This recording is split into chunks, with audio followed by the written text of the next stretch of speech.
자, 검찰이 조국 장관 자택의 대대적인 압수수색을 벌인 과정을 두고 갑론을박이 상당합니다. 시점은 왜 이때였느냐? 앞서 저희가 살펴봤습니다만 문재인 대통령이 미국 순방 중이죠. 떠난 지 하루 만이었고 조국 장관이 8시 40분쯤 이제 출근을 위해서 자택을 나서고 20분이 지난 후에 바로 검찰이 들어섰습니다. 강제 수사 경험한 국민 심정을 절실히 느낀다. 이후에 이제 어떤 기분이냐라는 기자들의 질문에 불편한 감정을 표출하기도 했었습니다.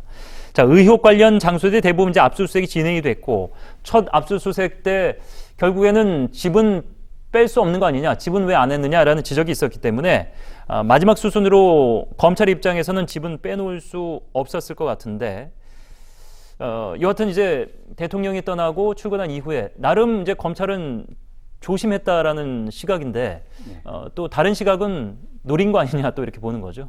그러니까 검찰 입장에서도 사실은 현직 법무부 장관의 자택입니다.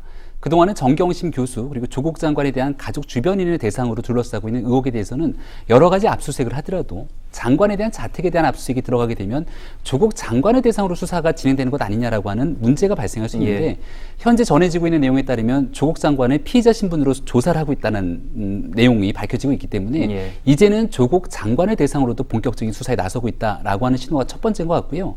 두 번째는 자택에서 쓰고 있었던 컴퓨터의 하드디스크 등을 교체하는 과정들을 거쳤다라고 얘기가 나오고 있는 만큼 실제 자택에서의 증거인멸이 이루어지고 있다고 판단을 한 것 같습니다.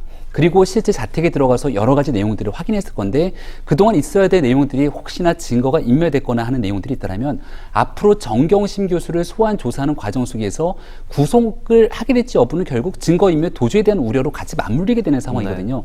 이런 종합적인 판단을 두고서 결국은 어제 전격적으로 방배동 자택에 압수수색에 나선 게 아닌가 생각이 됩니다. 이 11시간이나 머물렀다. 이 시간을 두고도 많은 해석들이 나왔는데 그런데 여론에 나온 상황과 검찰이 직접 밝힌 상황에는 차이가 좀 있습니다.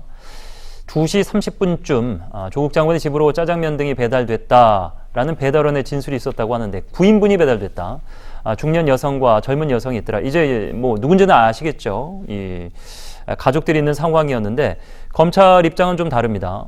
11시간이나 걸린 거 역시 조 장관 가족 측 변호인을 기다리느라 늦어진 거다. 뭐 민주당의 말 듣다나 뭐 진짜 뭐 면지 하나까지 탈탈 터는 그런 과정이 있어서 시간이 길어진 것은 아니다. 식사는 하지 않으려고 했으나 조 장관 가족이 이제 부인과 딸이 있었다고 하는 것 같죠. 밥을 먹자 이렇게 권유를 해왔고 식사도 짜장면이 아닌 한식이었고 돈도 역시 각자 냈다. 이렇게 해명을 했습니다. 민병두 민주당 의원은 혐의 있어도 서재와 컴퓨터 뒤져 2-3시간이면 끝날 일이다. 9명이 들어가서 양말, 휴지, 책갈피, 수채통을 다 뒤졌더라. 박지원 대한정치연대 의원 좀 과한 것 아닌가? 그렇게 하면 이 세상에 성할 사람이 누가 있겠는가? 황교안 한국당 대표는 검찰이 원칙대로 수사 진행하고 있다고 생각한다. 라고 얘기했습니다. 결국 집을 통한 이 압수수색에서 조 장관 혐의로 옮겨갈 만한 증거가 나왔을지 사실 그 증거 인멸에 대한 시도가 있었다라고 앞서 얘기해 줬습니다만은 말 그대로 이제 시간이 상당했기 때문에 그간 나왔던 증거를 넘어설 만한 의미 있는 또 다른 증거가 있었을지 반대로 생각하면 이렇게 시간이 좀 오래 걸린 것은 물론 뭐 식사도 하고 변호인을 기다리고 이런 시간 다 빼더라도 이렇다 할 증거가 안 나와서 좀 시간이 오래 걸렸을 수도 있다. 이런 추측도 가능한 거 아닙니까? 사실은 시간을 보면 분명히 과하죠. 왜냐하면 큰 어떤 대기업의 본사라든가 이런 곳은 뒤져야 할 게 많지 않습니까? 그런데 가정주택에서 일정하게 제한된 공간 아니겠습니까? 그리고 실제 압수한 것도 박스 두 개 분량입니다. 그렇다면 이 속에서 과연 어떤 것들을 압수수색했고 또 압수했는지 그 부분은 역시 뭐 검찰만이 알고 있겠죠. 대신에 과연 그 내용들을 명확하게 그동안에 있었던 여러 가지 얘기들을 확인하는 수준이었는지 아니면 정말 뭐 수채통에 뭐 양말까지 사실은 뭐 거기까지 뭐 완전히 이렇게 이잡듯이 다 뒤지는 방식들 최소한의 기본적인 것들은 좀 예의는 좀 갖출 필요는 있는데 물론 또 검찰의 입장에서는 이렇게 완벽하게 노력하는 모습을 보이고 또 그래야 나중에 여기에 대해서 야당에서는 또 뭐 제대로 하지 않았다 법무장관이니까 봐줬다 이런 얘기를 불식시키기 위해서 했을 수도 있는데요.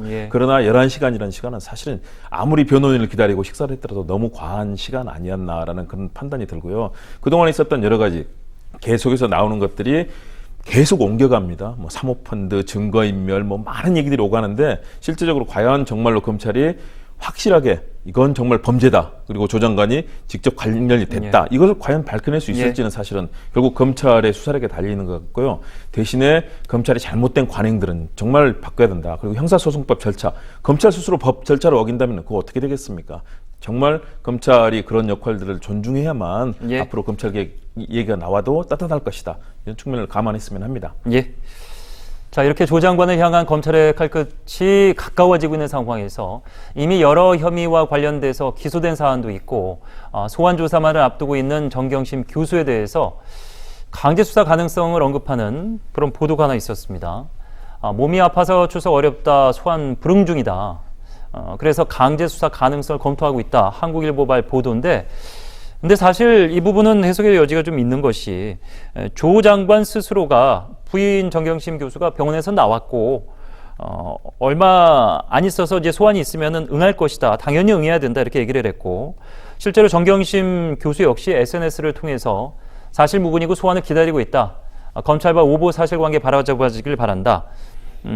양쪽 다 이렇게 얘기를 하고 있기 때문에 검찰이 굳이 뭐 현 장관의 부인을 체포하는 형식을 띠지는 않을 것 같은데요. 예. 네, 맞습니다. 실제로 사실 지난주에 검찰에서의 소환조사 일정을 서로가 조율했을 가능성을 배제할 수가 없습니다. 하지만 또 일각에서 오해를 살 수 있는 부분 중에 하나는 정경심 교수가 병원에 입원해 있는 과정들을 거치고 있었고요. 입원해 있었지만 또 그 과정에서 SNS는 올리는 활동들을 했기 때문에 혹시나 검찰의 소환에 불응하기 위해서 이와 같은 입원한 것이 아니냐라고 하는 반대 측의 또 추측들이 가능했던 상황인 것 같습니다. 물론 그 저간의 상황 속에서 어느 정도까지 일정을 조율했는지는 검찰과 정경심 교수만이 알고 있는 내용이다 이렇게 생각이 되는데요. 지금은 이번 주 중으로 아마 정경심 교수의 소환 일정이 거의 막바지에 다다른 것 같고, 단순한 소환 조사로 끝나는 것이 아니라 그동안의 전례에 비추어서 여러 가지 증거 인멸 등에 대한 시도가 현재까지 나타난 바로도 상당한 것으로 보이는데, 과연 검찰이 정경심 교수를 단순히 조사로 마칠 것인지 구속영장에 대한 청구까지 이어질지가 초미의 관심사가 아닐까 싶습니다. 예.